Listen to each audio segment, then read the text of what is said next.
January 8, 1967, and the largest American military operation of the Vietnam War to date begins as over 30,000 American and South Vietnamese troops launch a massive assault on the Iron Triangle, a 60-square-mile area of dense jungle and rice paddies located just 20 miles northwest of Saigon that has served as a Viet Cong stronghold and sanctuary since the beginning of the insurgency. This heavily forested region, bounded by the Saigon River to the west and the Tin River to the east, has been controlled by communist forces for over 20 years, first during the war against the French, and now during the struggle against the American-backed South Vietnamese government, and it contains an elaborate underground network of tunnels and bunkers and supply caches that make it one of the most important bases for Viet Cong operations threatening the capital. Operation Cedar Falls represents General William Westmoreland's vision of how the war should be, fought with massive applications of American firepower and mobility to search out and destroy enemy forces in their sanctuaries, demonstrating that no area of South Vietnam is beyond the reach of American military power, and that Viet Cong forces cannot find safety even in their most secure base areas. The operation will employ the 1st Infantry Division and the 25th Infantry Division and the 173rd Airborne Brigade along with ARVN units, and supporting elements including engineers and psychological operations teams and civic action personnel, all coordinated to accomplish the ambitious objectives of clearing the Iron Triangle of enemy forces, while destroying the tunnel networks and base camps and eliminating this sanctuary that has threatened Saigon for so long. The plan is comprehensive and methodical, beginning with complete encirclement of the Iron Triangle to prevent enemy forces from escaping before the main assault begins, followed by systematic, clearing operations that will search every square meter of the target area, while destroying any infrastructure that could support future Viet Cong operations. The civilian population of the region, estimated at approximately 6,000 people, living primarily in the village of Ben Suc, will be forcibly relocated to government-controlled areas under the Strategic Hamlet Program, because American commanders believe that these villages have been supporting the Viet Cong, either willingly or under coercion, and removing them will deny the enemy the population base they require for food and intelligence and recruits. This forced relocation of an entire village represents one of the most controversial aspects of Cedar Falls because it involves destroying people's homes and moving them against their will to refugee camps where conditions are poor and where they are separated from ancestral lands that their families have farmed for generations. But American military planners argue that winning the war requires separating the guerrillas from the population that supports them, and that temporarily displacing civilians is necessary and justified by military necessity, even though it creates enormous hardship and resentment that may drive more Vietnamese into supporting the Viet Cong rather than reducing that support. The Iron Triangle. The area known as the Iron Triangle has been communist-controlled territory since the Viet Minh fought the French in the early 1950s, and it has developed over the years into one of the most sophisticated and elaborate base areas in all of South Vietnam, with underground tunnel networks extending for miles and connecting numerous chambers used as hospitals and storage depots and command posts and living quarters for fighters who can disappear underground when American forces approach and then emerge to resume operations after the Americans depart. The jungle canopy is so dense in many areas that aerial observation is nearly impossible, and the vegetation provides excellent concealment for surface bunkers and fighting positions, while the proximity to Saigon makes the Iron Triangle an ideal location from which to launch attacks against the capital and to infiltrate cadres and supplies into the city to support the urban insurgency. Previous American operations have ventured into portions of the Iron Triangle, but have never attempted to completely clear and hold the entire area, because the scale of effort required was beyond what could be sustained with available forces, and the Viet Cong have grown confident that the Iron Triangle represents a true sanctuary where they can operate freely without serious threat of American intervention. This confidence will prove tragically misplaced when Operation Cedar Falls brings overwhelming force into the heart of their base area, with determination to not merely raid, but to systematically destroy everything the Viet Cong have built over 2 decades of controlling this strategic terrain. The Viet Cong forces operating in the Iron Triangle include both local force units, recruited from surrounding villages, and main force units of the 9th VC Division that use the area as a base for operations throughout the region, and intelligence estimates suggest that several thousand fighters are present in the area, along with extensive supply caches and a sophisticated headquarters complex that coordinates Viet Cong operations across multiple provinces. Finding and destroying this headquarters becomes a priority objective for Cedar Falls planners because eliminating command and control facilities will disrupt enemy operations far more effectively than simply killing or capturing individual fighters who can be replaced. The encirclement begins. In the hours before dawn on January 8th, American forces begin moving into blocking positions around the Iron Triangle, with the objective of sealing all escape routes before the Viet Cong realize that a major operation is underway, and this requires moving thousands of troops quietly into position through darkness, while maintaining operational security that prevents any warning from reaching the enemy. The 1st Battalion, 26th Infantry of the 1st Infantry Division moves to block the northern edge of the Iron Triangle, while elements of the 25th Infantry Division position themselves along the western boundary, following the Saigon River, and the 173rd Airborne Brigade prepares for helicopter assault into landing zones that will seal the eastern approaches. At 0800 hours on January 8th, the encirclement is completed when helicopters from the 173rd Airborne insert troops into multiple landing zones simultaneously, while artillery begins firing into suspected enemy positions throughout the Iron Triangle, and the Viet Cong forces in the area suddenly realize they are surrounded by massive American force and that their sanctuary is under direct assault. The reaction from VC units varies, with some attempting to break through the encirclement before it is fully established, while others immediately go underground into their tunnel networks, where they hope to wait out the operation, and still others disperse into the jungle in small groups hoping to evade detection by hiding in prepared positions until the Americans move through their areas.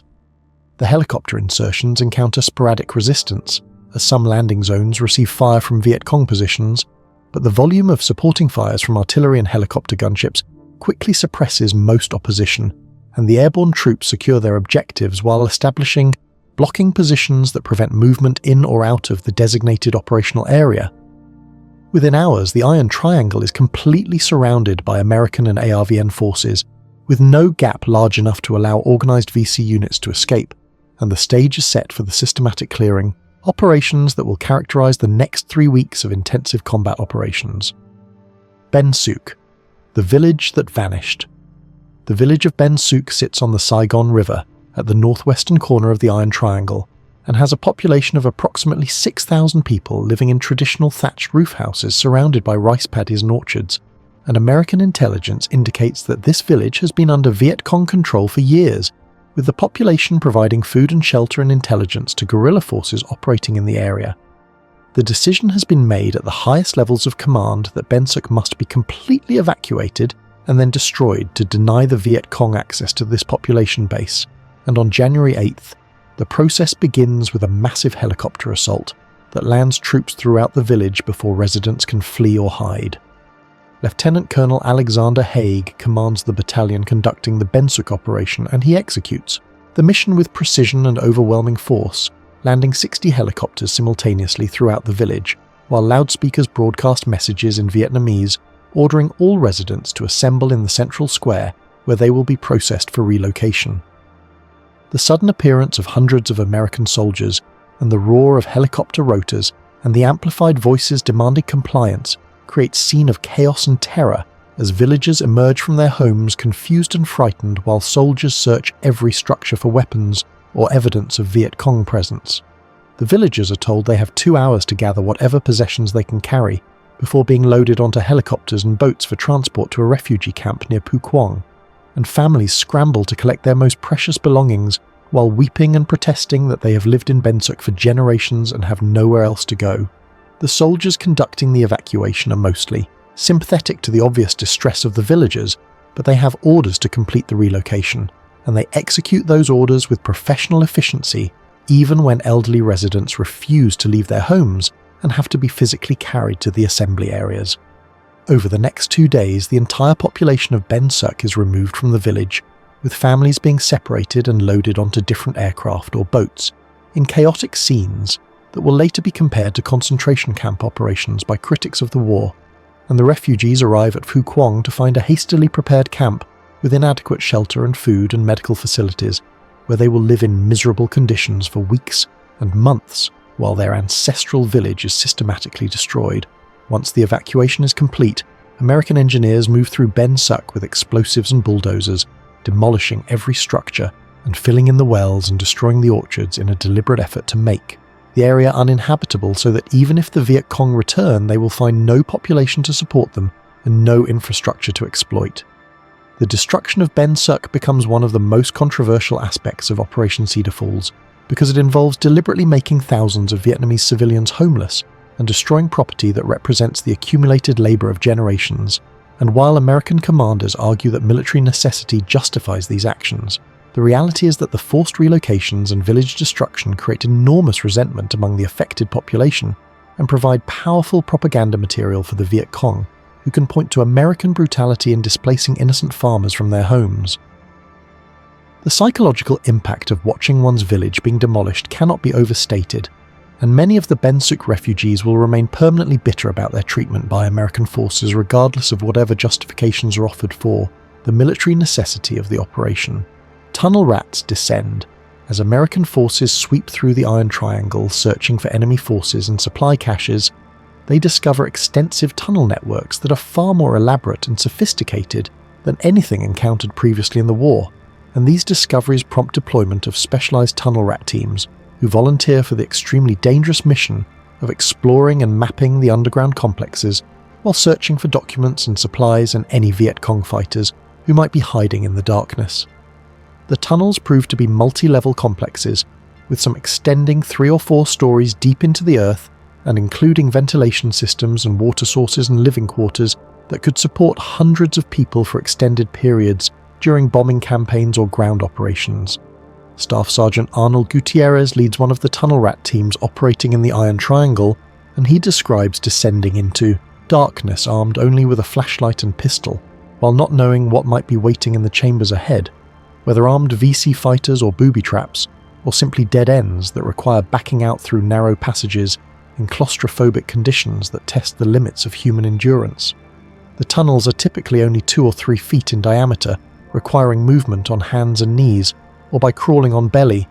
and the heat and humidity underground are oppressive, while the knowledge that enemy fighters might be just meters ahead in the darkness creates psychological stress that few soldiers can handle for extended periods. Gutierrez and his team discover multiple underground facilities, including a hospital chamber with surgical equipment and medicines and beds for wounded fighters,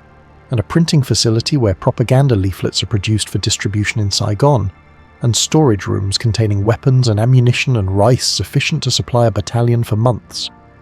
The most significant discovery comes when the team locates what appears to be a major headquarters complex with multiple chambers connected by tunnels and containing extensive documentation, including maps and operational plans and personnel rosters that provide intelligence about Viet Cong organization and activities throughout the region.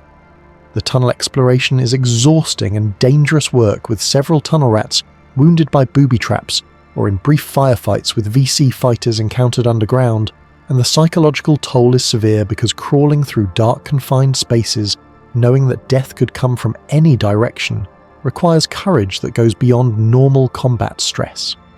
The tunnel rats develop specialized techniques for clearing the complexes, including using smoke grenades to identify ventilation shafts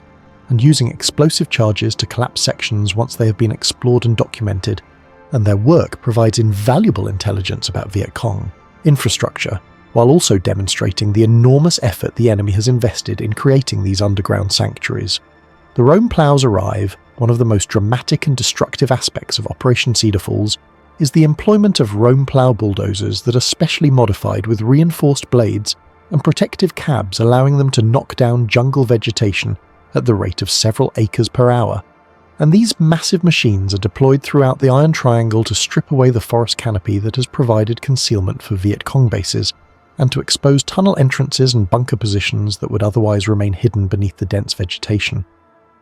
The Rome Plows operate in teams with infantry, providing security against potential ambush, while the bulldozers systematically clear broad swathes through the jungle, in a process that transforms the landscape in ways that will remain visible for decades. The environmental destruction caused by the Rome Plows is staggering, as ancient hardwood forests that have stood for centuries are knocked down in minutes, and the jungle is reduced to wasteland of fallen trees and exposed earth.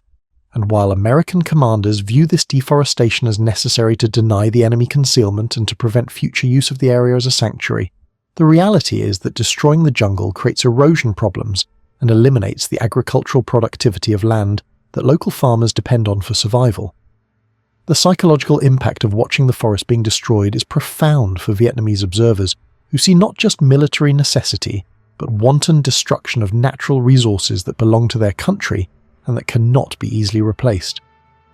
The Rome Plows expose numerous tunnel entrances and bunker complexes that would have remained hidden beneath the jungle canopy, and engineers follow behind the bulldozers to demolish these facilities with explosives while marking the locations on maps for future reference. Some tunnel complexes prove so extensive that complete destruction is impossible within the time available, and these are simply sealed with explosives that collapse the entrances while leaving the deeper chambers intact underground, where they will be excavated and restored by the Viet Cong after American forces depart from the area.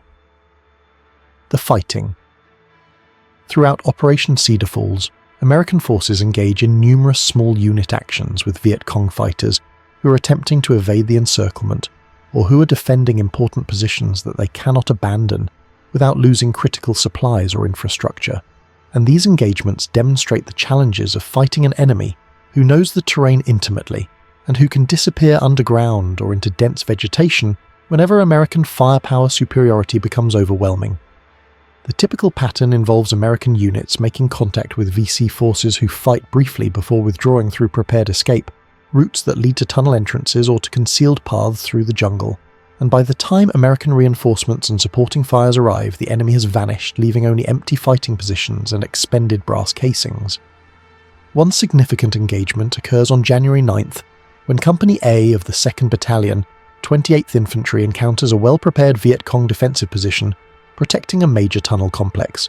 and the ensuing firefight lasts several hours with the VC fighters defending tenaciously while American troops maneuver to flank the position and bring supporting fires to bear. The Americans eventually overrun the position, killing or capturing the defenders and securing the tunnel entrance, but the cost is significant with several American casualties, and the time consumed in this one engagement allows other VC forces in the area to escape the tightening encirclement. Another engagement on January 15th involves an ARVN unit operating in the southern portion of the Iron Triangle, making contact with what appears to be a company-sized VC force that stands and fights rather than withdrawing as is typical, and the battle develops into confused close quarters, combat in dense jungle, where visibility is measured in meters and where supporting fires cannot be employed effectively for fear of hitting friendly forces. The ARVN troops fight well in this engagement, demonstrating that South Vietnamese forces can be effective when properly led and supported, and they eventually drive the VC forces from the position while capturing weapons and equipment that provide intelligence about enemy capabilities. Throughout the operation, American forces capture hundreds of Viet Cong fighters and suspects who are processed for interrogation, while thousands more escape the encirclement by dispersing into small groups and hiding in tunnels or in the jungle until American forces move through their areas. And the frustrating reality is that despite the massive application of force and the overwhelming American superiority in numbers and firepower, the majority of VC fighters in the Iron Triangle manage to evade capture or death by employing tactics that exploit their knowledge of terrain and their access to underground sanctuaries that American forces cannot completely eliminate. The discoveries, the intelligence harvest from Operation Cedar Falls proves extensive and valuable, with the tunnel complexes yielding thousands of documents that provide insight into Viet Cong organization and planning and logistics, and the captured materials include operational plans for attacks against Saigon, and rosters of personnel and detailed maps of tunnel networks throughout South Vietnam that help American intelligence understand the scope and sophistication of the underground war being waged by the enemy. The discovery of the headquarters complex in particular provides information about how the Viet Cong coordinate operations across military regions and how they maintain supply lines and communications despite American efforts to interdict these networks. Supply caches discovered throughout the Iron Triangle contain hundreds of tons of rice and thousands of weapons, including individual weapons and crew-served weapons and explosives and ammunition in quantities sufficient to support major offensive operations, and destroying these supplies forces the Viet Cong to divert resources to rebuilding their stockpiles, rather than using those resources for offensive operations.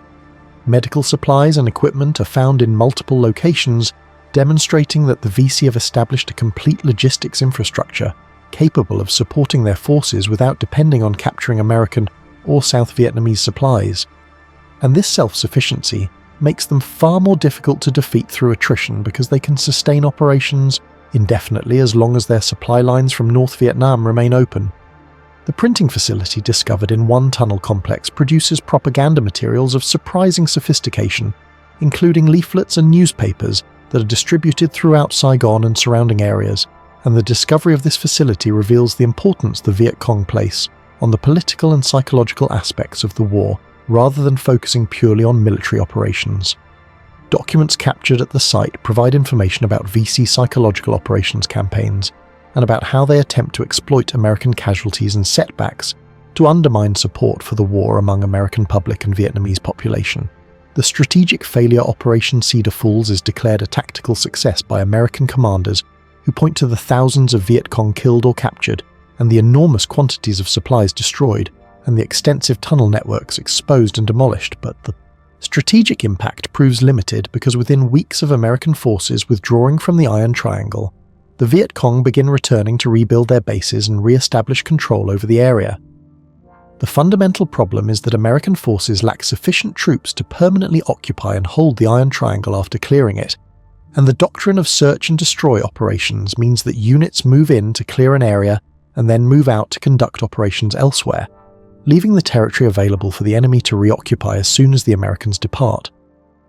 The forced relocation of Ben Suc's population and the destruction of the village prove counterproductive in the long term because the refugees remain bitter about their treatment, and many eventually support the Viet Cong either actively or passively. And the propaganda value to the enemy of being able to point to a village destroyed by American forces outweighs whatever military benefit was gained by denying the VC access to that population base. The reality is that creating refugees and destroying villages drives more Vietnamese into supporting the insurgency rather than reducing that support, and this lesson will be learned repeatedly throughout the war as civic action programs and winning hearts and minds rhetoric clash with the harsh realities of combat operations that inevitably create civilian casualties and displacement. The environmental destruction caused by the Rome Plows and the tunnel demolitions is extensive but not permanent, because the jungle begins regrowing almost immediately, and the Viet Cong prove capable of excavating collapsed tunnels and rebuilding bunker systems using the same techniques that created them originally, and within months much of the infrastructure that was destroyed during Cedar Falls has been rebuilt or replaced with new facilities constructed in slightly different locations. The fundamental strategic mistake is assuming that destroying physical infrastructure will prevent the enemy from operating in an area when the real requirement is to hold the territory with sufficient force to prevent enemy access. And American commanders never have enough troops to hold all the areas they clear through operations like Cedar Falls. The lessons ignored. Operation Cedar Falls demonstrates multiple important lessons about the nature of the war in Vietnam and about the limitations of American military power when fighting a guerrilla insurgency that enjoys support or at least acquiescence from significant portions of the population. But these lessons are largely ignored by senior commanders who remain committed to attrition strategy that emphasizes body counts and physical destruction rather than addressing the political and social factors that allow the insurgency to continue. The fact that the Viet Cong can return to the Iron Triangle and rebuild their bases after American forces withdraw proves that temporary clearing operations do not achieve lasting results, but the response is simply to conduct more clearing operations rather than fundamentally rethinking the strategy. The enormous resources devoted to Cedar Falls, including 30,000 troops, and extensive air support and engineering assets, could arguably have been employed more effectively in securing and holding smaller areas permanently, rather than conducting massive sweep that clears a large area temporarily. But the institutional preference for large-scale operations and the pressure to demonstrate progress through dramatic operations leads to repetition of this pattern throughout the war. The publicity value of being able to announce that 30,000 troops have cleared a major enemy sanctuary appeals to commanders who need to show Washington that the war is being won, even though the long-term impact on the enemy's capability to operate proves minimal. The tunnel discoveries during Cedar Falls should have prompted earlier and more extensive development of specialized tunnel warfare capabilities and techniques for detecting and destroying underground complexes, but the institutional response is relatively limited, and tunnel rats remain a small specialized force rather than becoming a standard element of all infantry units operating in areas where tunnels are known to exist. The sophistication and extent of the tunnel network should have indicated to American commanders that the Viet Cong were far more capable and determined than official optimistic assessments suggested.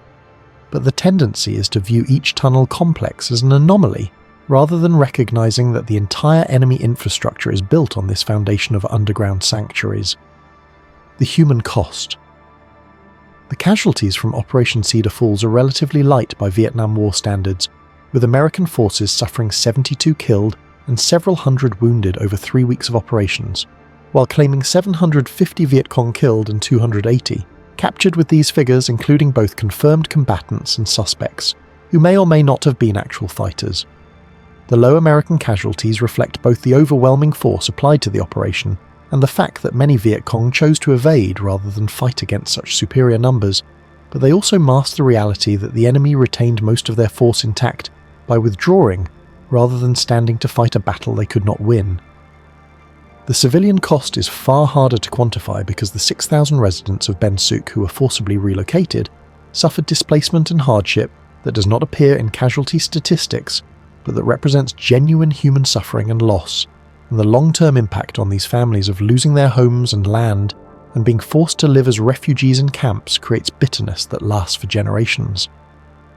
The children who watched their village being destroyed by American bulldozers carry those memories throughout their lives, and many eventually join the Viet Cong themselves specifically because of the treatment their families received during Cedar Falls, making the operation counterproductive in winning the political struggle that ultimately determines the war's outcome.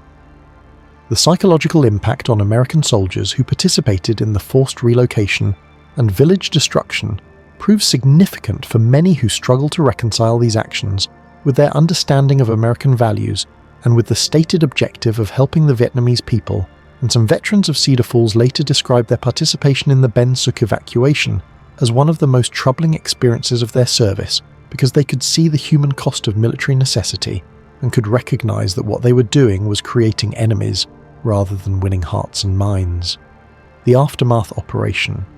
Cedar Falls officially ends on January 26th after 19 days of intensive operations, and American forces withdraw from the Iron Triangle, leaving behind devastated landscape of cleared jungle and demolished villages and collapsed tunnel entrances,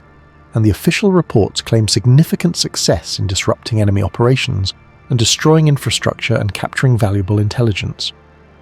Within weeks, Viet Cong forces begin returning to the area and start rebuilding their bases using new tunnels and bunkers, constructed to replace those destroyed during the operation, and by March intelligence reports indicate that enemy activity in the Iron Triangle has returned to levels similar to those before Cedar Falls began. The captured documents and intelligence materials prove valuable in understanding Viet Cong organization and operations, but the information does not translate into decisive advantage, because the enemy adapts their procedures and changes their codes and modifies their operations to account for what has been compromised, demonstrating the resilience and adaptability that characterizes successful insurgent movements. The supplies destroyed during Cedar Falls represent setback for the Viet Cong, but not crippling blow, because they maintain supply lines from North Vietnam and can rebuild their stockpiles through continued infiltration down the Ho Chi Minh Trail. The strategic lesson that should have been learned from Cedar Falls is that clearing operations without permanent occupation of cleared areas do not achieve lasting results against an enemy who can wait for American forces to depart and then return to rebuild, but this lesson is not internalized, and similar operations will be conducted repeatedly throughout the war, with similar temporary results. The fundamental problem is that American strategy depends on attrition and on destroying enemy forces and infrastructure faster than they can be replaced. But the reality is that the Viet Cong and North Vietnamese can sustain their effort indefinitely as long as they maintain popular support or acquiescence, and as long as their supply lines remain open.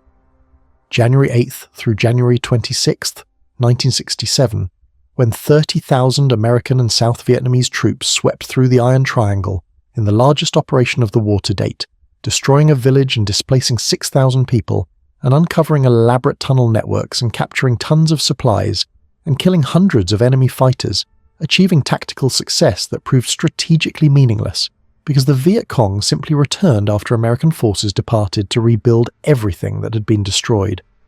Operation Cedar Falls. the massive demonstration of American military power that accomplished nothing lasting, the operation that taught lessons about the nature of guerrilla warfare that were ignored in favor of continuing the same failed strategy of search and destroy, the 3 weeks that proved American forces could go anywhere and destroy anything but could not hold what they cleared or prevent the enemy from returning to fight another day. The legacy Operation Cedar Falls becomes a case study in counterinsurgency doctrine about what not to do when fighting guerrilla warfare, demonstrating that large-scale conventional military operations prioritizing enemy body counts and physical destruction over political objectives typically fail to achieve lasting success against insurgent movements.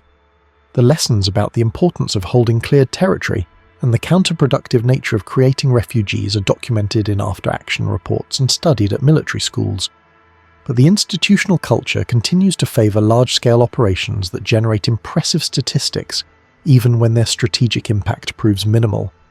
The combined arms employment during Cedar Falls demonstrates how American forces coordinate artillery and tactical air and helicopter gunships and armored vehicles to support infantry operations, and this approach proves devastatingly effective when the enemy stands and fights, but far less effective when they disperse and hide as the Viet Cong typically do.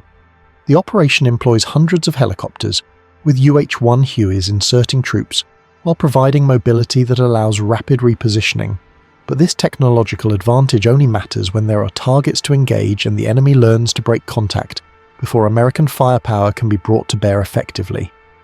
The intelligence gathered during Cedar Falls proves valuable, with document exploitation teams processing enormous volumes of captured materials that provide insights into Viet Cong organization and logistics. And one particularly important discovery is a detailed roster of enemy cadres operating in Saigon that allows targeted operations against the underground political infrastructure. The prisoner interrogations yield mixed results, with some providing useful information while others resist or provide misleading intelligence, and the treatment of prisoners during the operation later becomes controversial when reports emerge of harsh interrogation techniques being employed. The press coverage brings images into American living rooms of elderly Vietnamese weeping as soldiers force them from homes and of children being loaded onto helicopters, creating powerful emotional impact that undermines official optimistic narratives about progress. The destruction of Ben Suc is filmed and broadcast, providing dramatic footage that critics use to illustrate the brutality of American strategy that destroys villages in supposed effort to save them. The credibility gap between official statements and observable reality grows wider as reporters question whether optimistic assessments bear any relationship to what they witness in the field, and television coverage of the forced evacuations and village destruction creates domestic controversy that contributes to eroding support for the war. The civic action efforts that accompany military operations prove largely ineffective because no amount of medical care or food distribution can compensate for the trauma of being forcibly removed from one's home, and the refugee camp at Phu Quang quickly becomes overcrowded with deteriorating conditions as the South Vietnamese government proves unprepared to handle thousands of displaced persons requiring food and shelter and medical attention. The psychological operations component includes leaflets and broadcasts encouraging surrender under the Shia Hoi program, but the overall impact on enemy morale appears minimal because the Viet Cong maintains strong political indoctrination that makes defection rare even when military circumstances are unfavourable. Future counterinsurgency theorists point to Cedar Falls as an example of how conventional military thinking fails when applied to irregular warfare because the operation optimizes for wrong objectives, seeking to destroy enemy forces rather than protect population and strengthen government legitimacy, and this misalignment between means and ends characterizes much of American military effort in Vietnam. The fundamental tension between military efficiency and political effectiveness remains unresolved throughout the war because American commanders are evaluated on quantifiable metrics like enemy killed rather than harder to measure factors like population security and government legitimacy, driving continued employment of search and destroy tactics that clear areas temporarily without achieving permanent results. The operation succeeds brilliantly at clearing the Iron Triangle and destroying enemy facilities, but what it attempts proves strategically irrelevant because the enemy simply returns after American forces depart to continue the struggle on their own terms.